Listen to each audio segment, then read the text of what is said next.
दोस्तों, क्या आपने कभी सोचा है कि जंगल में उगने वाले पौधों पर ना तो जल्दी कीड़े लगते हैं और ना ही उनकी ग्रोथ इतनी आसानी से रुकती है। ऐसा क्यों? ऐसा इसलिए दोस्तों, क्योंकि प्रकृति ने उन्हें खुद की सुरक्षा के लिए कुछ प्राकृतिक केमिकल दिए हैं। और दोस्तों, आज की वीडियो में मैं आपको एक ऐसे ही प्राकृतिक बायोएक्टिव फार्मूले के बारे में बताने वाला हूं जो साधारण लहसुन से तैयार होता है। अब आप सोच रहे होंगे कि लहसुन आखिर पौधों के लिए इतना ताकतवर कैसे हो सकता है। तो दोस्तों, विज्ञान के अनुसार लहसुन में सल्फर बेस्ड कंपाउंड पाए जाते हैं, जिनमें सबसे ताकतवर तत्व होता है एलिसिन। जब लहसुन को दोस्तों कुचला या ग्राइंड किया जाता है तो यही एलिसिन एक्टिव होकर एक प्राकृतिक एंटीबैक्टीरियल, एंटीफंगल और कीट प्रतिरोधक तत्वों में बदल जाता है। इसके अलावा लहसुन में मौजूद पोटाशियम, कैल्शियम, मैग्नीशियम, आयरन और जिंक जैसे सूक्ष्म पोषक तत्व पौधों की कोशिकाओं को मजबूत बनाते हैं। दोस्तों, आसान भाषा में समझें तो ये पौधों के लिए एक नेचुरल इम्यूनिटी बूस्टर की तरह काम करता है, जिससे पौधे ज़्यादा मजबूत बनते हैं, फूल और फल पौधों पर ज़्यादा सेट करते हैं और पौधे कीड़ों व फंगल के अटैक से खुद को बेहतर तरीके से बचा पाते हैं। और सबसे खास बात दोस्तों, ये तरीका पूरी तरह से ऑर्गेनिक है, जिससे मिट्टी की उर्वरता भी लंबे समय तक बनी रहती है।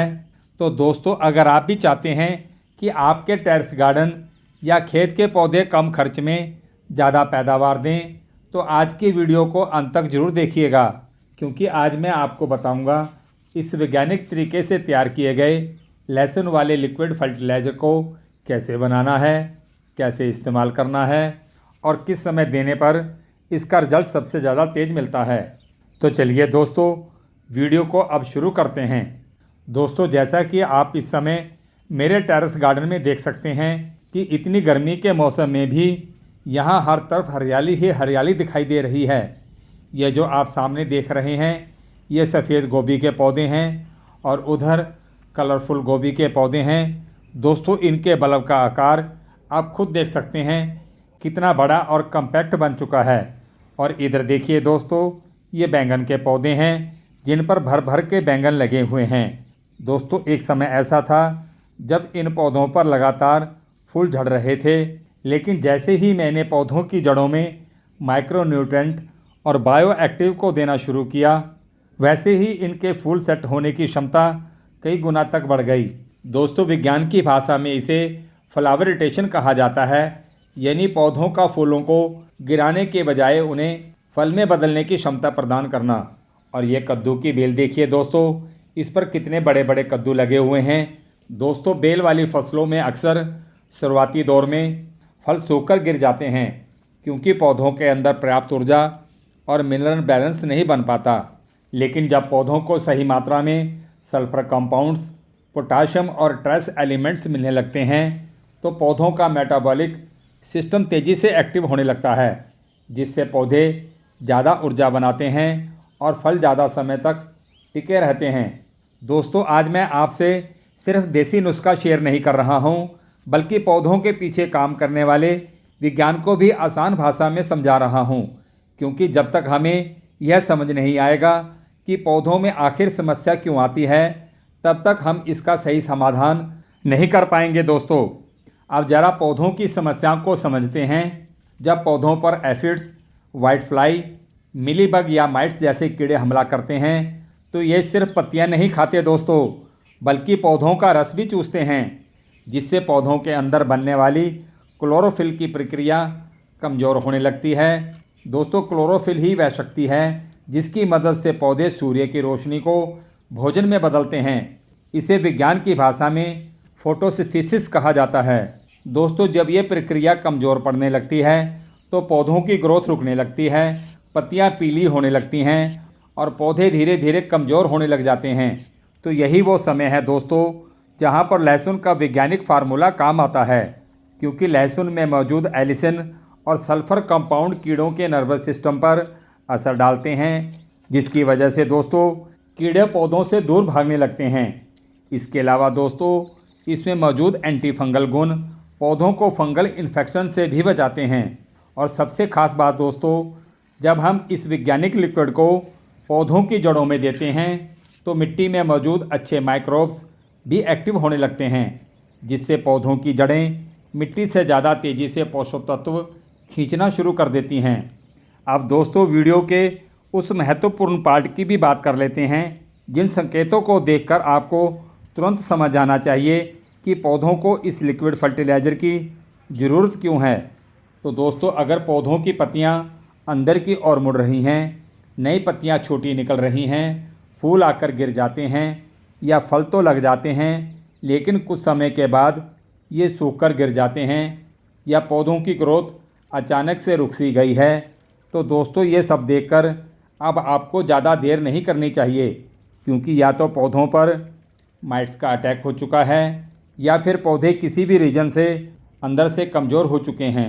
तो ऐसे समय में दोस्तों ऊपर से स्प्रे करना काफ़ी नहीं होता, बल्कि पौधों की जड़ों को भी एक्टिव करना ज़रूरी हो जाता है। तो दोस्तों अब जो मैं आपको बताने जा रहा हूँ उस प्रक्रिया को बड़े ध्यान से समझिएगा। सबसे पहले आपको लेना है लगभग 15 से 20 लहसुन की कलियाँ या एक लहसुन का गट्ठा। दोस्तों लहसुन को छिलकों सहित मिक्सी या सिलबट्टे पे पीस लेना है, क्योंकि छिलकों में भी कई प्रकार के सल्फर तत्व होते हैं। अब लहसुन को बिना पानी डाले अच्छे से ग्राइंड या पीस लेना है। अब दोस्तों जैसे ही लहसुन कुचलता है वैसे ही इसमें मौजूद एलिन नाम का तत्व एलिसिन में बदलने लगता है। दोस्तों यहाँ मेरी बात को बड़े ध्यान से सुनिएगा कि ये वही प्रक्रिया है जो लहसुन को इतना शक्तिशाली बनाती है। लहसुन के पेस्ट को किसी कपड़े या छलनी की मदद से छानकर इसका पूरा रस निकाल लीजिएगा और 2 चम्मच रस को 20 लीटर पानी में अच्छे से मिला दीजिएगा। अब दोस्तों सबसे ख़ास बात जो लहसुन के अर्क को और ज़्यादा शक्तिशाली बना देती है वो है दोस्तों दालचीनी का पानी। लगभग 50 ग्राम दालचीनी को मैंने एक दिन पहले ही 2 लीटर पानी में भिगो के रख दिया था। दोस्तों दालचीनी के पानी में सिनामिलिडिहाइड और यूजेनॉल नामक मुख्य प्राकृतिक यौगिक पाए जाते हैं, जो दालचीनी के पानी को एक बेहतरीन एंटीफंगल और एंटीसेप्टिक एजेंट बनाते हैं, जो दोस्तों मिट्टी में हानिकारक फंगस की ग्रोथ को कम करने में मदद करते हैं। जब दोस्तों लहसुन और दालचीनी दोनों साथ मिलते हैं तो यह पौधों के लिए एक तरह का बायोप्रोटेक्टिव टॉनिक बन जाता है, जिसकी मैं दोस्तों वीडियो के स्टार्टिंग में आपसे बात कर रहा था। अब दोस्तों पावरफुल तैयार इस लिक्विड घोल को आपने हर पौधों की जड़ों में लगभग आधा लीटर डालना है, और अगर पौधों पर कीड़ों का अटैक ज़्यादा दिखाई दे तो इस घोल को छानकर स्प्रे पंप की मदद से पत्तों के ऊपर और पत्तों के नीचे दोनों तरफ अच्छे से स्प्रे करना है, क्योंकि दोस्तों ज़्यादातर कीड़े पत्तियों के नीचे छिपकर पौधों पर हमला करते हैं।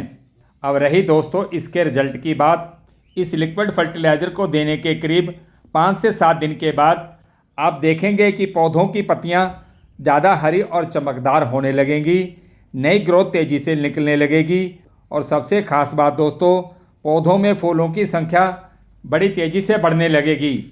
इसका मुख्य कारण है दोस्तों कि पौधों के अंदर पोषक तत्वों का ट्रांसपोर्ट सिस्टम बड़ी तेज़ी से काम करने लगा है, जिसकी वजह से पौधों को ज़्यादा ऊर्जा मिलने लगती है।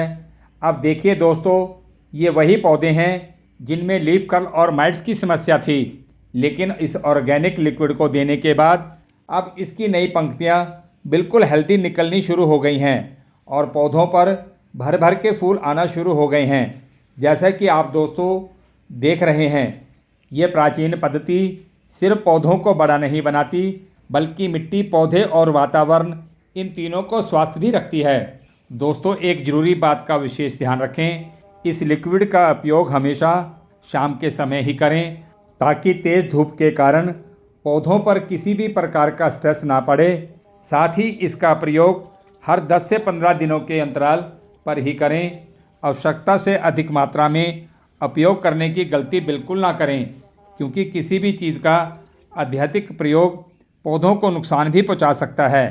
तो दोस्तों जैविक खेती और वैज्ञानिक तथ्यों पर आधारित आज की ये जानकारी आपको कैसी लगी, अपनी राय मुझे कमेंट्स करके ज़रूर बताइएगा। दोस्तों अगर वीडियो पसंद आई है तो वीडियो को लाइक करें और अपने दोस्तों के साथ जानकारी को शेयर करके चैनल को सब्सक्राइब भी करें, क्योंकि यहाँ दोस्तों आपको मिलती हैं वैज्ञानिक सोच के साथ पूरी तरह से देसी और ऑर्गेनिक खेती की जानकारियाँ। दोस्तों आज बस इतना ही, फिर मिलते हैं एक और नई ज़बरदस्त जानकारी के साथ। आप प्रकृति के साथ जुड़कर और जैविक खेती को अपनाकर हमेशा स्वस्थ रहें, खुश रहें। धन्यवाद।